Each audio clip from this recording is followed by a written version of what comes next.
I think that I always kind of struggled with something. Things kind of progressed. I just got really depressed. I had no idea. I didn't think it was as serious as it was.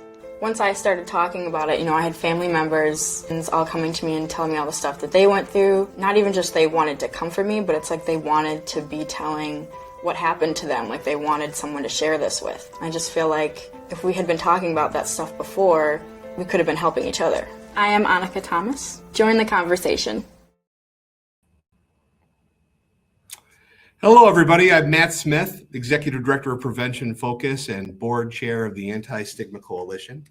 And on behalf of all of us with that organization, I'd like to welcome you to the latest in our series of Facebook Live events. This time our topic is the state of stigma, improving the mental health of construction workers.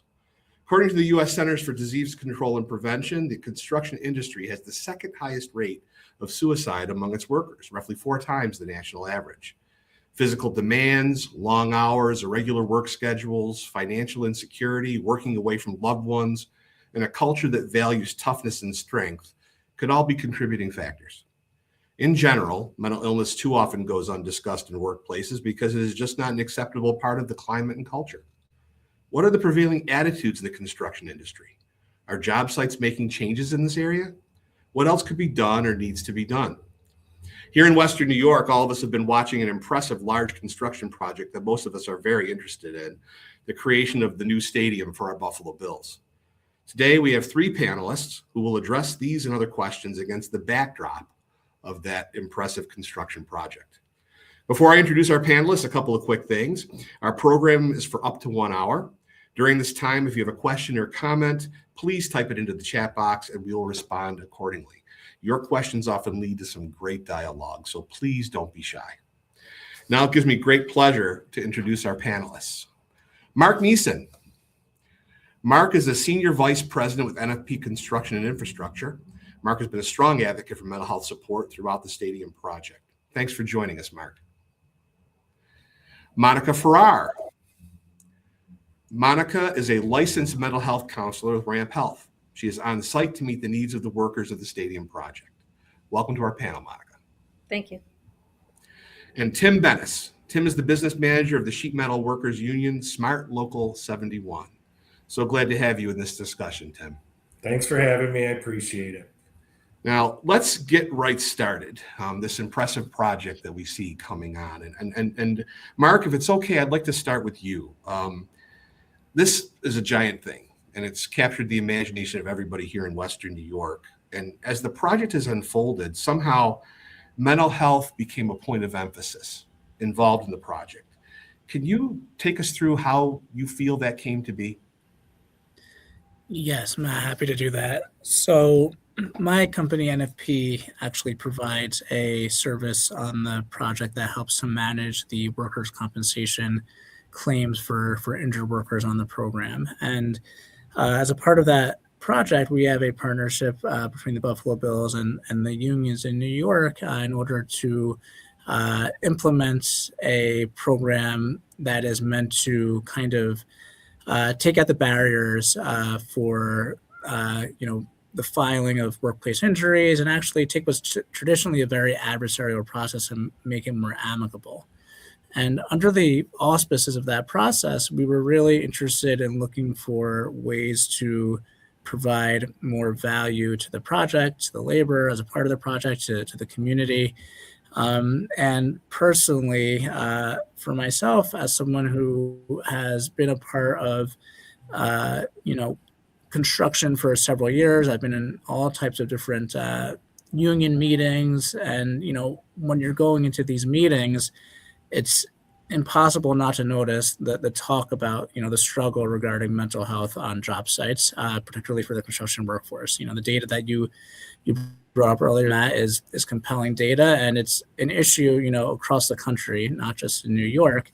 And there have begun to be, opportunities and operations across job sites all over the country to implement some type of mental health resource on these sites. So the idea was amongst my company NFP, the Buffalo Bills, the Turner Gilbane JV, who are the construction managers for the project, was that we could implement a program kind of under the same spirit of the workers' compensation amicable dispute resolution program, that would provide the workers on site with resources to help them with mental health issues, particularly a mental health counselor who we have here tonight with Monica, but also the ability to go out and train some of the folks that were a part of the union community in Buffalo and the contractor community to learn how to become mental health first aid certified as a part of this process. So when we were able to get the consensus we needed amongst the different participants in the project, we rolled out this program in which we got the mental health resources on site. Then we also held trainings for union leadership, for union workers who are on the site, union stewards, and also some of the contractors, so that they would also have that skill set and knowledge from a worker to worker, boots on the ground perspective to help try to recognize workers who have mental health issues or any problem that they could really talk through, and find those folks the right resource they needed. And really the key is destigmatizing it, making this something that was more acceptable in Buffalo, making this something that the workers would kind of change that mindset about that they would typically have. All the stereotypes that you might hear that, your construction workers are too tough to worry about mental health. We want to create an atmosphere that not only in the job site, would it provide an atmosphere where mental health can be, taken seriously, but also once this project was over, we wanted to create an ability to, provide tools on a go-forward basis for all the participants in the project so that they would have resources for mental health issues as well. No doubt. I really like about some of the things you had to say are just kind of like putting the mental health in almost the same category as the physical health, kind of handling it in that same kind of context, which is really what we need to start doing more of, in my opinion. So that seems to have worked out well. Now, Tim, the unions, of course, had to buy into this whole notion. How did that go? How come about? It went really well. Mark presented this expertly, to be honest with you, when he came to us and explained how the program works. And we could see that there's real value for our membership to be on a job like this. As far as having he talked about the workers' compensation side of it. That is really good for our membership too. This is not what we're here talking about, but that definitely is a benefit. And there is some cost savings to that, and they are using that to try to make our members have a happier work environment by having these programs. I can tell you, Mark said, these courses that they offered throughout the whole project, that was great. I took that class myself and I brought my stewards from the job site with me, and everybody else that is in my office to take the class, and we learned a lot from it. And then that kind of goes off into on the job site. It's almost like we had our own little group of people that were someone could go up and talk to and things like that. They made our membership feel comfortable of kind of guiding them towards Monica when needed, and doing it in a way that's not like, I don't know, I guess just be kind of like, I'm losing the word, but like making it not a thing. Like it's okay. It's okay that so-and-so needs some help, and that is kind of what's been going on that job site. I hear nothing but great things for my membership. I mean, I just want the audience to kind of pay attention to the beginning of that. Monica she walks around the job site. She's there for them every day. I mean, think about that. Right. Just think about that. And if there's anybody in the audience that's from construction, anyone I tell that story to, their mind is just blown. It's just amazing, honestly. So that's how we are. We're extremely happy that this is coming to the light. We have a problem. I think, we have these high rates, but the sad one is that we have extremely dangerous jobs. We do. Construction is dangerous. No matter what you do about it, it is dangerous, and we lose more people to suicide than anything else. Right. And we're going to get into a lot of that stuff momentarily. Thanks a lot, Tim. I'm glad you transitioned to Monica, because we're fortunate to have Monica with us today. Monica, you're there, as Tim said. Yes. You're there all the time. What's it like? What's your day like? Well, it's a dream come true, I'll tell you that, to be able to work on this site. Yeah. But my day, the new employees come in every day and they have an orientation. And at orientation, they're told there's a mental health counselor on site. And so when they come back to the medical area for some paperwork and drug testing, I usually go in there and then I say, you were told there was a mental health counselor on site, I'm Monica. I point to where my trailer is, and I kind of tell them how I can help them if they needed something, whether they were resources in the community, just needed to talk for a little bit. I was here to support them. I tell them my hours. And I'll tell you, initially when I got here and I said that, people would be looking at their phones or doing whatever they had to do. And I'd say, I'm the mental health counselor on site. And their eyes would be wide open, like, what? A mental health counselor on site? And now it's almost like matter of fact, like they hear it at orientation. And then when I come in, I'm seeing less and less of that. Like, I can't remember the last time I saw that kind of expression where there's a mental health counselor on site. But it's such a great benefit because the employers are letting them see me during the course of their day.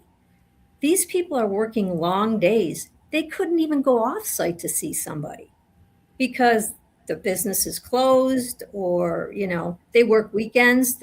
They don't have access to that. So it's perfect for them if they want to take the opportunity to see me or talk to me. So somebody could just walk up to you that's been thinking about needing it, and you can, if you're right there, you can address some things right then. Yeah, Are you also able to push people along with warm handoffs into other kinds of services? Is that happening? Yeah. So they come and see me, and I kind of assess whether I can just take care of this right in the trailer. Mm-hmm. And if I can't, I have some people out in the community that can see them within a couple of hours. So I'm always trying to catch it. I think of this job as on-demand prevention education. I try to get them linked up because if you work with anybody with mental health or substance use issues, they're ready in that moment. If you wait an hour, you already lost them. So I got to get the ball moving and they got to get going, or I might never see them again. So I try to get them right away. I can call someplace that can do a intake while they're sitting with me, and they can go in an hour. That's all very important. About community connections. Yeah, and I'm glad you mentioned the substance use stuff because it often goes hand in hand with mental illness, and sometimes people find themselves in a situation where they're kind of self-medicating and trying to figure out and just soldier through and tough it out, and it can cause further problems. And we know that we're better off treating the whole person when they present with any issues that they have. So that's really kind of neat. Over top of this whole thing is the Bills organization itself, right? And how this whole thing is coming to be and what it embodies. It seems to the outside observer that the Bills have a decent handle on mental health and their role in that. And Mark, I don't want to put you on the spot, but would you agree when your negotiations or discussions with them that they kind of get it?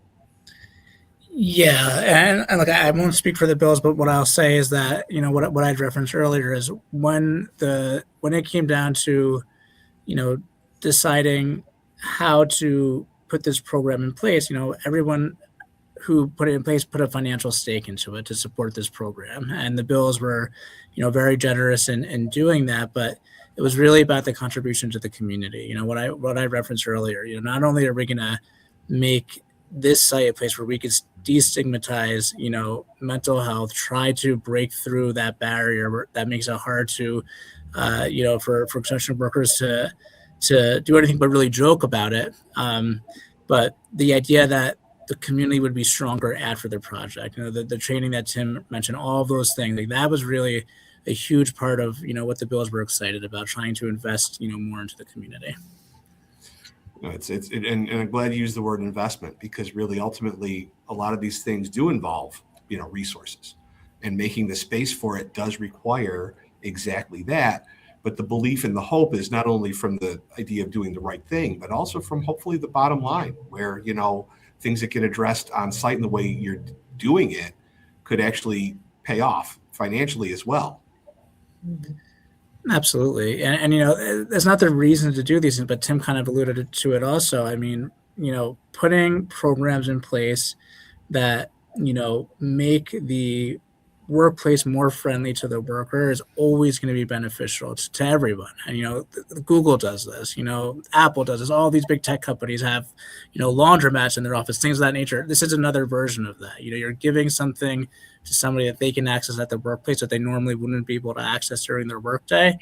And in many cases that they wouldn't have accessed anyway because of kind of the population. So it's really a great concept, and it's helpful to everybody who's a stakeholder or participant in a workplace. And, you know, I'll chime in a little bit. I can't like speak for all the unions, right? I can't. I only represent the sheet metal workers. But this is definitely one of those things where we all got a taste of this, and we're trying to scramble to try to figure out a way that we can make this the norm on all job sites. The idea of having a Monica, you know, always available to our membership to talk to while they're at work, to kind of to start it, you know? I mean, I don't think, you know, we're not going to solve everyone's problems with just one conversation with Monica, right? The goal is that my members are going to talk to her, maybe see how much better they feel afterwards.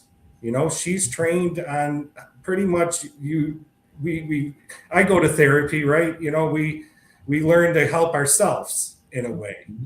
And once they kind of get that taste, I'm hoping that, because I have a lot of good resources through our union for mental health that are pretty high level, right? They are. I think that we go beyond a lot of other places because of the problem that we have.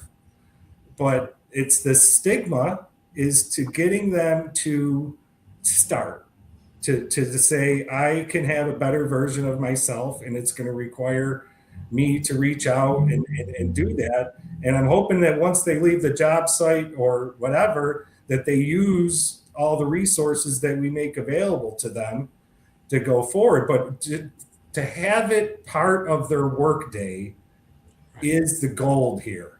That is the goal. It's making it normal to get your head checked out. I mean, we constantly, if our knees bothering us, you know, we go to the doctor and all things like that. If you know, I have a good friend of mine. His name's Aldo Zambetti. He's from Philadelphia, and he goes around the country trying to end the stigma.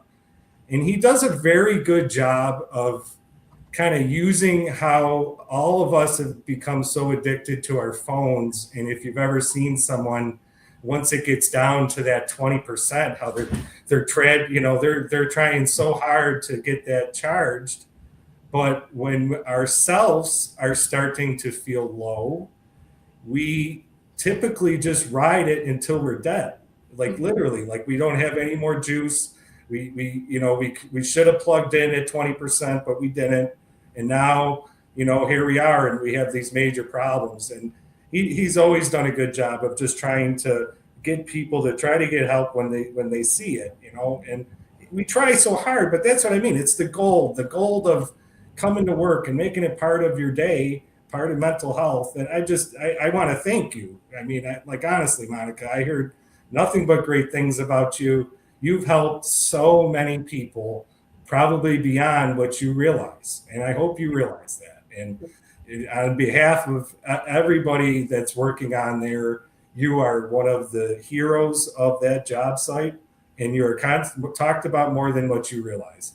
And honestly, it's great in what was done with this job and how this went about. I don't think it was really thought that it was going to have such an impact as it has, and it has grown. I don't think you were coming in as heavy as what we realized how much there was. And the numbers, they're going to present the numbers and contacts and things like that. Once you start seeing all that, you're going to see why I'm saying thank you. Yeah. Okay. Thank you. I think the message is when the union brings somebody like a mental health counselor on its side is you care. That's the message. You care enough.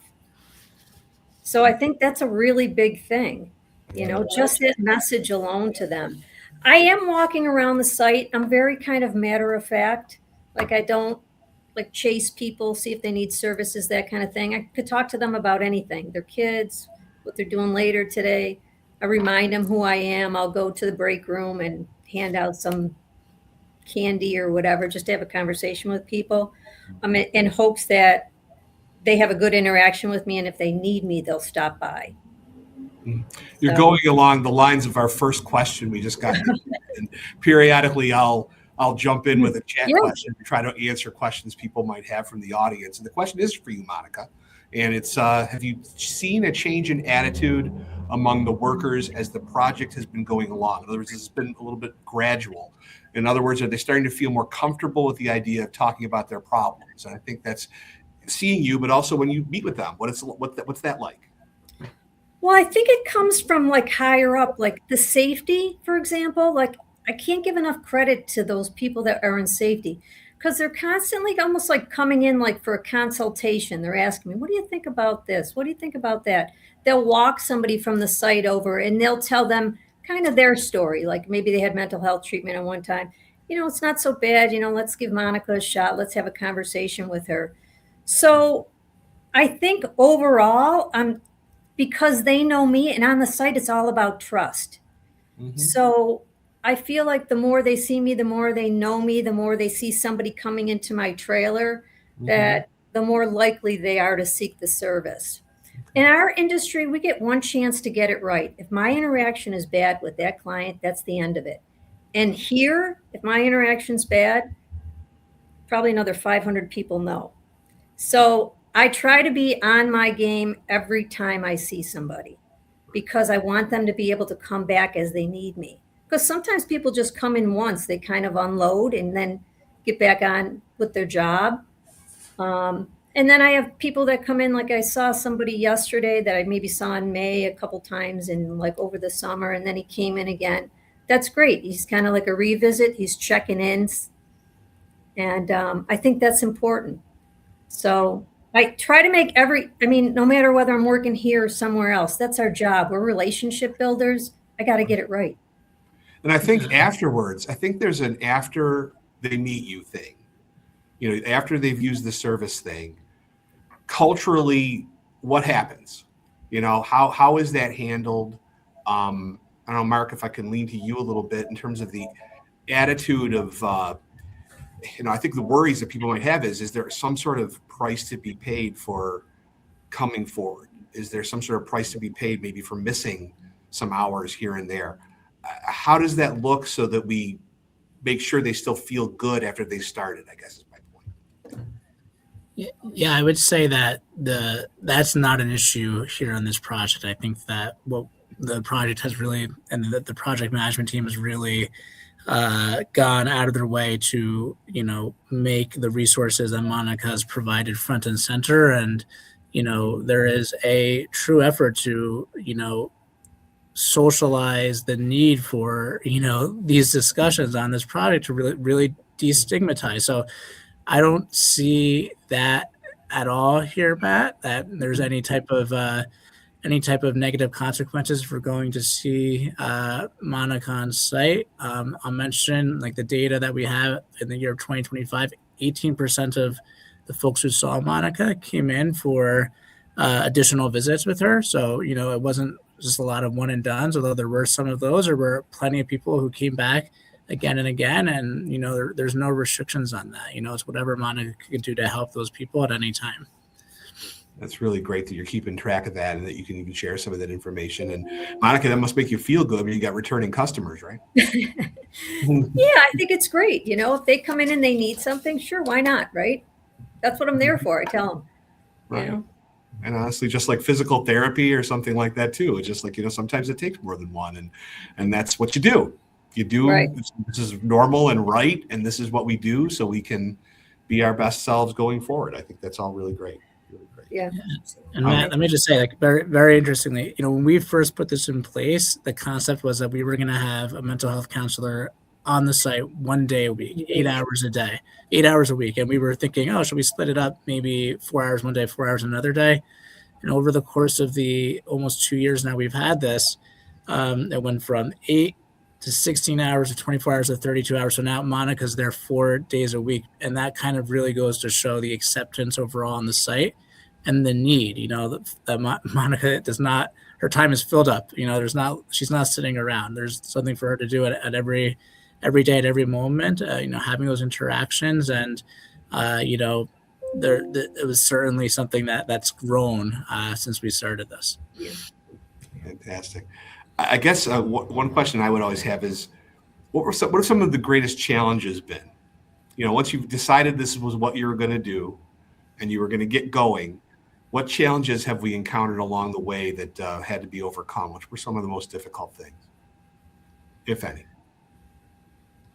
So I can take a stab at some of that from my perspective. And, for me, I'm more about, the setup, not, Monica's the boots on the ground. So maybe she'll have some input on this as well. But, I think that, Tim, I don't want to put words in your mouth, but I think that when we first started rolling this out, there were certainly some folks, talking about the whole stigma situation. Some of the folks weren't so sure that this was needed. Why are we doing this? The same old thing that you would always hear. And then slowly, as we rolled out the first training, we had about 20, 30 people in that first training. And almost immediately, I was hearing from the project manager, we've got to do another training. We got more people who want to do this. And, that started to develop. So we did a second training, got even more people mental health first aid certified. And now, kind of as Tim mentioned, now it's something that the unions want to bring to every single project. So like it really developed into something positive. And even the most staunch, or most apathetic, folks who didn't really see this are supportive of that now. And that I think is really the feather in the cap of, what we're trying to accomplish here with the destigmatizing of the mental health and just creating a more social norm on the job site for getting that buy-in from, top down. You need that top down leadership buy-in to make something like this work in an organization. And we have that. Yeah. I mean, I could say there was no real hang-ups for, at least on my end. It might've seemed like that. Honestly, there wasn't anybody in the room that had any problems. It was kind of, for me personally, when I saw this, it was just kind of like, finally, somebody from the other side is seeing what I'm seeing here.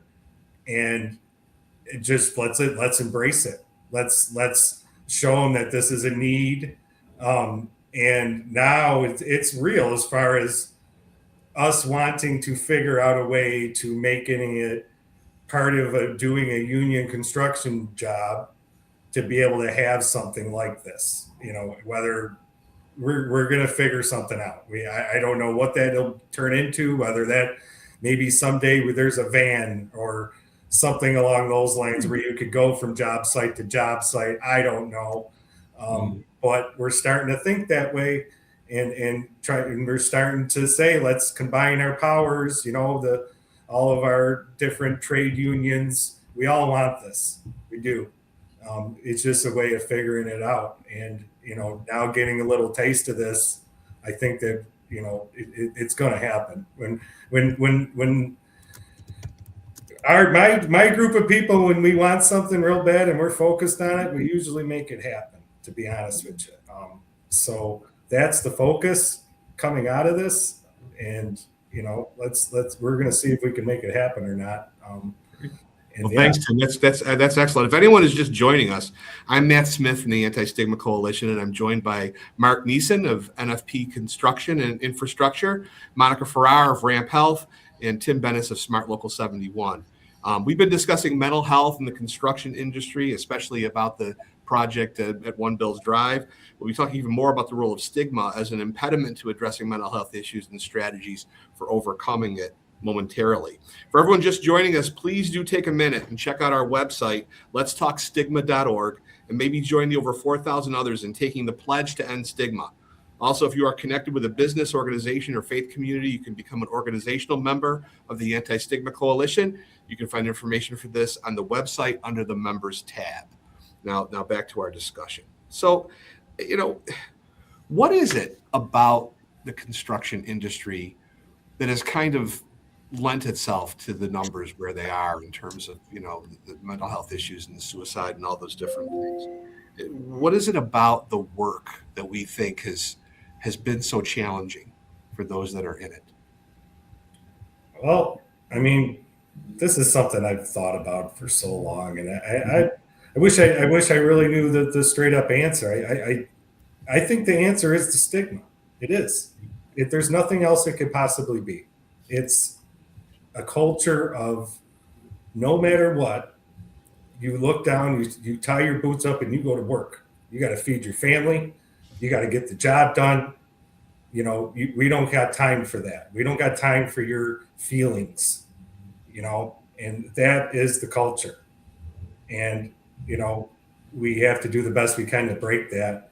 I think that there's some truth to, we are very male dominated, and males do commit suicide at a far higher rate than women do. Right. There's definitely some statistics for that, but it's definitely more than that. There's a feast or famine, meaning, we can sometimes work quite a bit, and we say to ourselves, I need to get every hour one of these hours because I might not get some hours down the line. And some people, they might make their lives, as if they're working tons of overtime on a regular basis, and then the work can shift a little bit, and then you set your life up for all this, and then all of a sudden you're losing everything. That happens. There's definitely a higher construction workers have a higher ability to do so. I know that sounds silly, but there's numbers to it. We are gun owners for the most part. We have lots of ways to as much as silly as that sounds, there's definitely some numbers behind that. But the biggest thing is that we just don't get help until it's to the point where it's almost unbearable. And, we have substance abuse problems we work with our hands. We're crawling around on the ground. We're doing all the things. Our bodies wear out. We sometimes end up on prescriptions that we get addicted to, and substance abuse can go all different ways. So there's that. But it's like you keep thinking of different things, and I think about it all the time, to be honest with you. Yeah. And what is it that we're doing? What can we do differently? I said, I get my members to, we do a lot of training too with SMART, and we try to figure out ways to make our members feel comfortable of asking that question. Right. Like, okay, is everything okay? I love you. Are you thinking about suicide? Right. And then making them feel comfortable when that person says yes, and what do you do then? Oh my gosh, it's like you don't want to ask it because what if they say yes? But once you get a little bit of training and you realize that, asking that question is such a sign of love towards the other person, right? That there's nobody that ever gets offended by it. I can tell you that from lots of experience. And then knowing what to do when they do say yes, it does empower you a little bit to try to help people. And what we do is just try to get as many sheet metal workers as we possibly can to feel comfortable of asking their brother or sister whether or not they're okay. And a lot of the big numbers, a lot of the stuff you hear when people try to do it and don't succeed is that nobody asked them if everything was okay. That's the number one thing that comes back over and over and over again. Nobody asked me, Right. So I look at that as is for me, that's what we need to do. We need to make my entire construction crew kind of looking out for each other and realizing that it's okay to help each other and it's okay to say that you need help. These are messages that we need to drive home all the time whenever we can. I mean, especially about suicide. Asking the person if they're thinking about suicide will not cause them No. suicide. Asking a person if there's a mental illness issue will not cause mental illness. You know, the fact is that these are things that could be life-saving questions that we need to get more comfortable asking if we want to help people and work on these numbers a little bit. So When I do my assessment, that's always one of my top 5 questions I ask. Any history of mental health issues with yourself or your family? Ever been hospitalized for anything psychiatric in nature? I want to know the history in case it's presenting to us now. I ask that question. But when we talk about stigma now, there's just some things that come up every now and then. Like I'm thinking to myself, is this what's going on?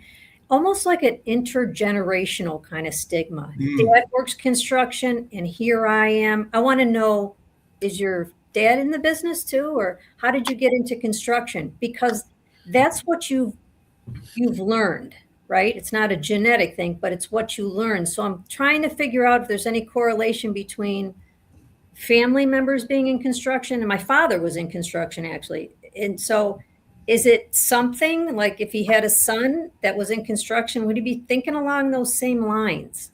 So I think, it's modeled for you at home, right? When you're young, it's not what you say, it's what you model to your kids. So I ask that question now. Are there any family members in construction? If I'm talking to somebody in there. I think that's important. I think when we talk about stigma, there's different rules of engagement, different things of heinous in every group that you can think of, right?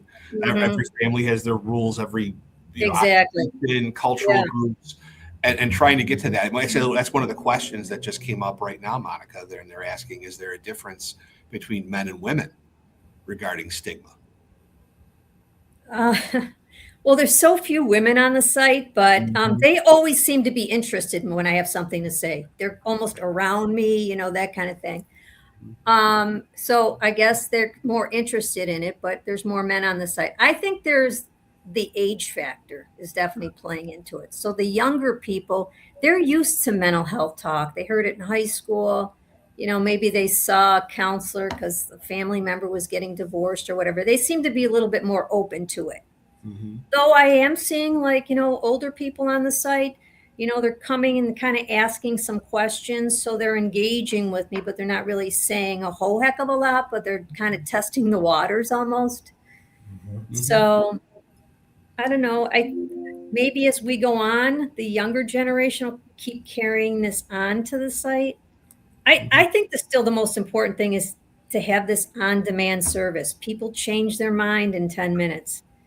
I'm right there. How much more convenient can it be? Right. They're not going to pick up the phone and call somebody. You can give them 5,000 resources. I'm not sure they're going to pick up the phone. But this on-demand thing is important for this population. Gotcha. Yeah, I think it goes a long way just to see someone else coming in to see you. That helps with the stigma. That's kind of the whole point of having somebody there. Just having that normalization of you being there, you being a part of the culture of the job site. And, even if, and we know this has happened, but, if one person who's struggling, who's keeping it to themselves, sees, their brother or sister going to speak with you, they might talk with that person afterwards, or they might say, hey, I could go in and speak with you. Or maybe they're going to talk to Tim and, say, hey, Tim, what do you think I could do with this problem X, Y, Z? And Tim could refer, and having that ability to be able to do that with you as the central point, the person boots on the ground as the central point is key to reducing that stigma. Mm-hmm. Yeah. All very important. There seems to be so many lessons learned as we look at this whole project and look at some of the things that have gone so well and gone so right. Yeah, Mark, I'm gonna go back to you. I think what can be done to kind of capture what this is and promote it to more places. Because we're talking about norms, right? We're talking about help giving, help seeking being the norm, having services being the norm. So there's this overall almost like a marketing kind of thing that has to happen in a place, in addition to having good service, which then people talk up. Do you have any ideas about that, or any thoughts on that? Yeah, there's I think there's a few different things that can be done. I mean, firstly, it's important that all the different stakeholders of a construction project are continuing to keep the focus here on mental health and continuing to promote providing these resources onto the job site. Obviously, Tim mentioned what the union mindset is here and trying to push this onto every job. That's huge. And again, like, this has become something that the unions have really really all across the country, I think, have focused on trying to provide resources for. For my part, we implement the programs that we've implemented on the Buffalo Bills for injured workers on other projects across the state. And every single conversation we have when we start talking about this program, mental health is a big part of that. We want to try to engage and get someone like Monica on every single job site. And, it's really incumbent upon, the contractors, and I give a lot of credit to Turner and Gilbane. They love this idea. They are trying to duplicate this idea elsewhere. It's really about seeing that this works, seeing that it creates a better environment, and like I said, incumbent upon all the stakeholders to let it branch out and grow from where we are today. It's interesting. I see, we do a lot of work in schools, and when your person is young and they're coming up through a school, they're in a system and in a structure that's controlled on a daily basis, and these supports are there already. So when things manifest, there's an accepted way of moving the process forward. But fact is, people don't stop needing supports just when they graduate high school. There's a lot of things that happen. Life can be messy. Life can be challenging, right? And how do we find ways where there can be this normal way to move people along? Tim, are you reaching out to other unions, you think? Is this going to happen? Oh yeah, no, we all us other unions, we meet regularly to talk about things like this and group efforts in the construction field. I could say all of the building trades, we meet weekly. And this is one of the topics that we talk, how can we make this happen? I think that there's definitely dollar and cents involved. And I think that we need to get general contractors and end users seeing the value of it, and honestly getting them to make it happen is really what I think is what or team up with us to make it happen. We see the value, they see the value, and we really need to sit down and make it happen.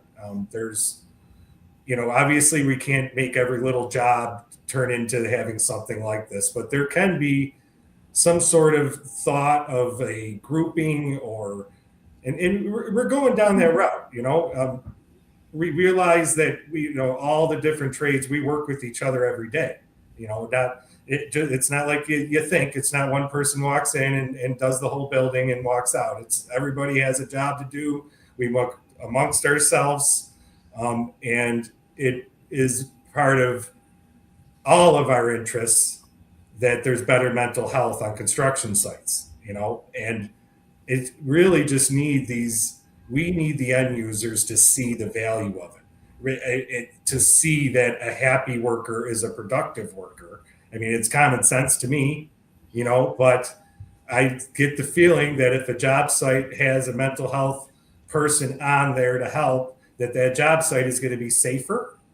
It's going to be safer, less injuries. When you're walking around with all the things that are in your head instead of worrying about getting pinched by something or whatever, there's some safety there. And then just pure production.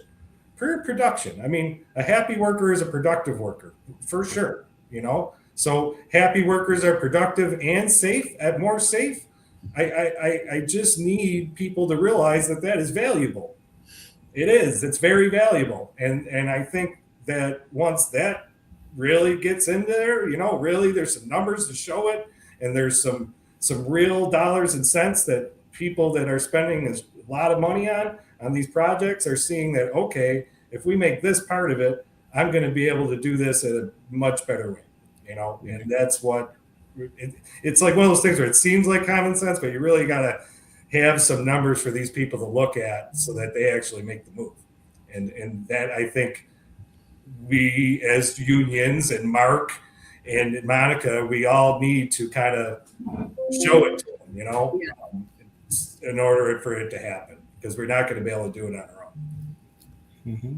Yeah. But I mean, it makes sense on so many levels, and even the clear, cold, bottom line kind of arguments, I think, are there. Hopefully we can provide those arguments too, in addition to the ones we've already been making.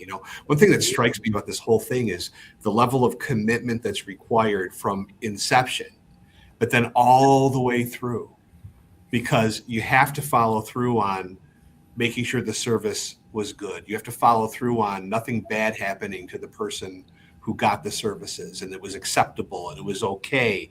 And that establishment of trust, that overall atmosphere, that trust is there and no judgment and all that stuff over time, as it morphs, gets stronger and stronger and stronger, as long as those things are all in play.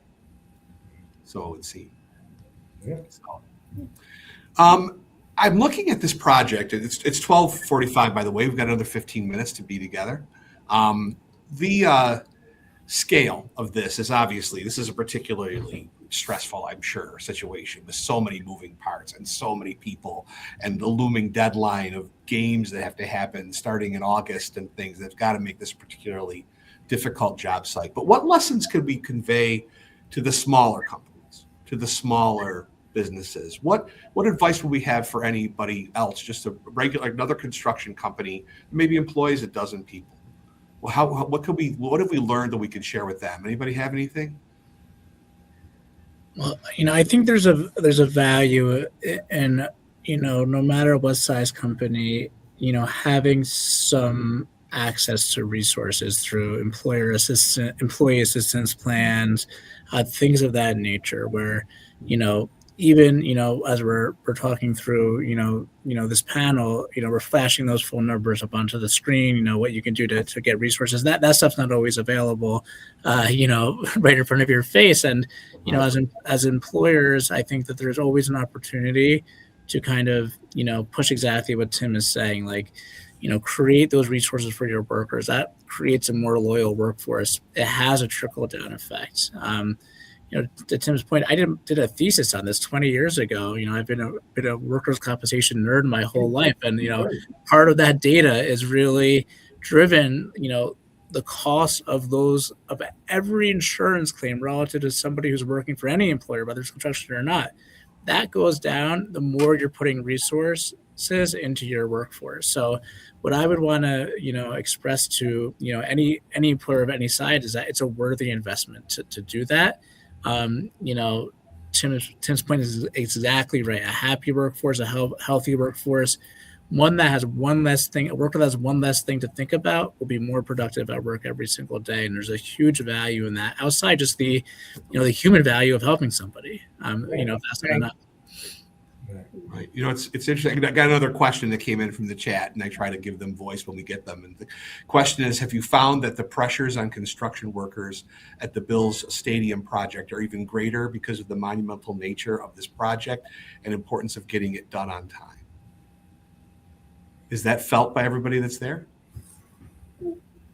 I mean, they have deadlines. Yeah, they have deadlines. Yeah. Mm-hmm. I think for us, it seems like working on the stadium has been a prideful thing, not an extra pressure thing. People are really proud to be on that job site. Western New Yorkers they know they're going to drive by that for the rest of their lives and look at that little piece that they got to put on there. And that is great for each and every one of them, without a doubt. There has been a lot of pressures, and this job has gone.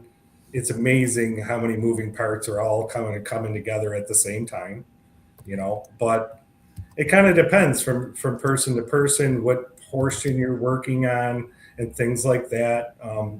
But for the most part, they feel proud, I would say, to be on the job. I've never heard privileged. They don't feel privileged. They feel proud.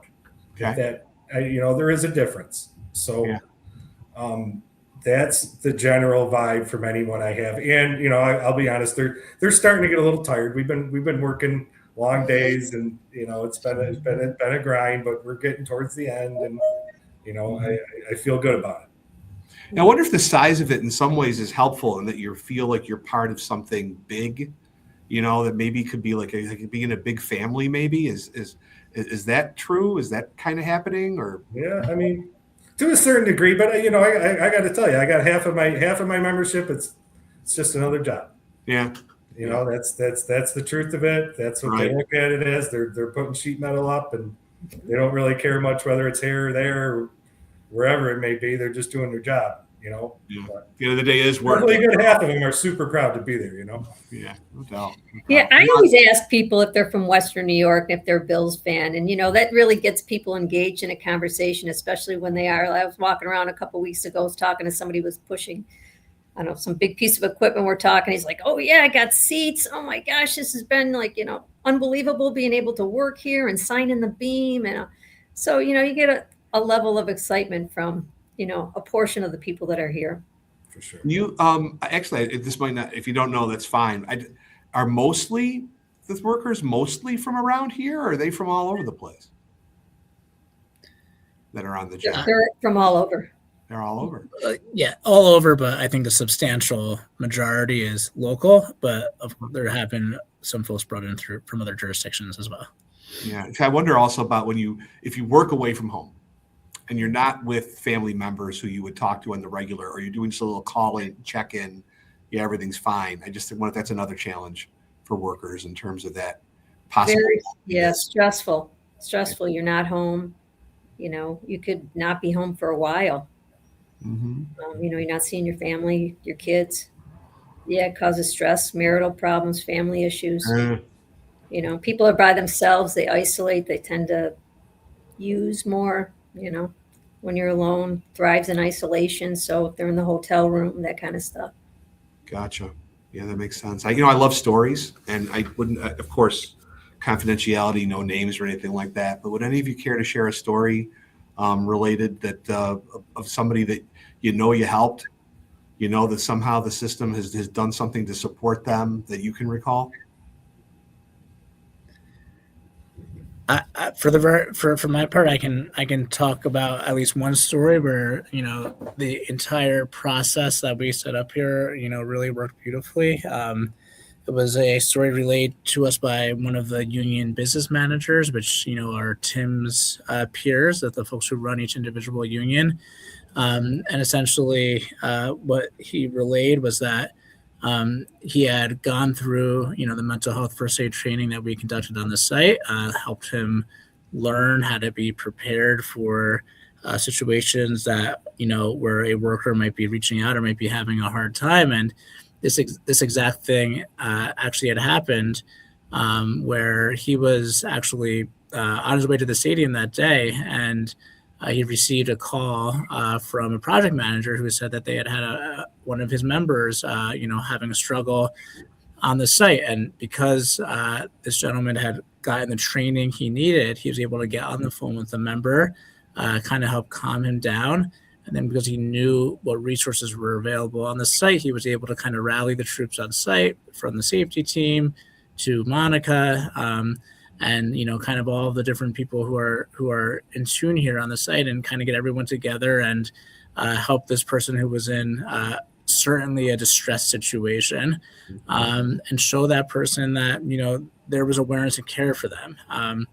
The worker was shocked, really couldn't believe that there were so many people who were willing to set aside whatever their day held to assist him, and was instantly relieved that he didn't have to deal with what he was dealing with alone. And really what was relayed to us was that from the union leader was that they believe that just having those tools for this situation averted what would have been a catastrophic situation with this worker. And really, because of what we had set up there, we were able to, or I say Monica was able to get the person, right into a local, crisis service center to help them immediately. And, it was a huge, huge, I think display of why this program works and why it's been effective. And this person has been okay since then. And I think we've got a lot of stories kind of a similar nature here. That's really great, Mark. Thank you for that. I think that we'd be remiss if we didn't do a little bit of a commercial for mental health first aid and other trainings like that. It's so important to give people facts, make it fact-based, make it, so we can replace the myths with facts. It's such a key element of the stigma thing. And compassion follows when there's understanding, and people are more likely to do things when they're less afraid of it. So I mean, I want to stress these weren't mental health professionals that reached out, right? They had this training, and they were regular people who then felt empowered to ask the question and then offer support. I think too, Matt, people only know what they know. So we kind of clear that up. It's really about the education, right? So even if I'm working with somebody and they come in, they might have anxiety or depression, I'm focusing on the education piece, kind of normalizing what they're feeling, but that's what it is. So I think that comes with the mental health first aid too, right? Not everybody knew that information, or maybe some things were inaccurate. Now it's kind of cleared up, and we're going to be okay. We're going to ask people how they're doing and really listen and hear what's going on with them. I think that's important, right? The foreman or the safety, whoever it is, when they ask them, how are they doing? Let them tell you how they're doing. Don't rush off. Let them listen to what they're saying. And then I always make sure I thank them when they do. Yeah. That's the biggest thing. Thank you for sharing that. Yes. I know that wasn't easy. I mean that, I can see we're getting short on time, but I really try to get my membership to get help. And one of the things that the numbers that that really seems to hit home for them is this. It's that people take about 9.5 years on average to get help for depression or anxiety. That is crazy. 9.5 years. Yeah. That is nuts. That's the average. I mean, that's the number I hear, 9.5 years. I can say to them that I went 20. I went 20 years with having some pretty bad anxiety problems before I got help. And I maybe a month or two of starting to get help, I felt like a different person. And then the feeling of, gosh, I could have done this 10 years ago is crazy. It makes me want to help every single one of them, because you just got to start. And why wait 9.5 years? I try to tell them, look, it creeps up on you. Like something that was fun to you, and all of a sudden it's just not fun. I'm just not into it anymore, man. I don't want to do that anymore. That is like a first sign of depression. That means you should probably talk to somebody at that point. Don't wait long. Do it. So that's what I see we're at the end of the time, but that's all I do as the business manager. I tell them, look, I had problems. I don't have them figured out. I still have to go through so many things to make sure my life is straight. If I don't drink enough water, if I don't eat, if I don't sleep, if I don't get a little bit of exercise, things get a little wacky for me, right? Oh, and you're so right about the eating, sleeping, and drinking water. Absolutely. I mean, a lot of issues can be solved if people can sleep. Right. I just want to say, Tim, I'm a 25-year guy myself. I waited 25 years. And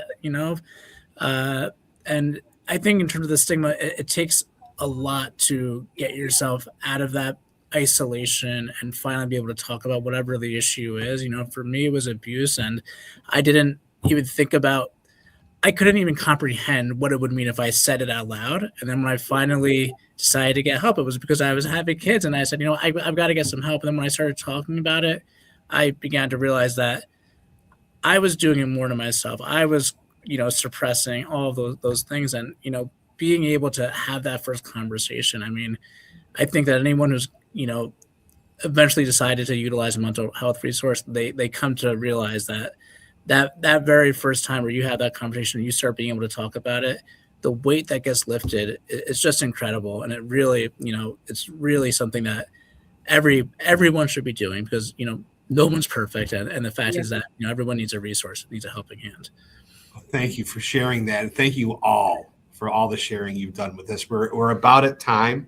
And I'd like to just say a couple of things here. As a reminder to our audience, we need you to take the pledge to end stigma by going to our website, letstalkstigma.org. If your organization would like to join us in our cause, there's information on the website as well. Just click on the members tab to find out how. Together, we can reduce stigma and create an environment of support where help seeking and help giving are the norm. Once again, thank you so much to our panelists, Mark Neeson, Monica Farrar, and Tim Bennis. I'd also like to thank everyone behind the scenes, Mike Telesco from Telesco Creative Group for his vision and technical support, and Karen Karaszewski from KKPR Buffalo for her support as well. We hope you'll join us for our next Facebook Live, which will be coming your way in April. If you joined us late or want to tell anyone about this episode, all of our Facebook Live programs are available on our website, letstalkstigma.org. So thank you again to our panelists, and on behalf of the Anti-Stigma Coalition, until next time, I'm Matt Smith. Stand up to stigma, and good luck on your wellness journey. Thanks, Matt. Thank you. Thank you for having me. Appreciate it. Thanks, guys.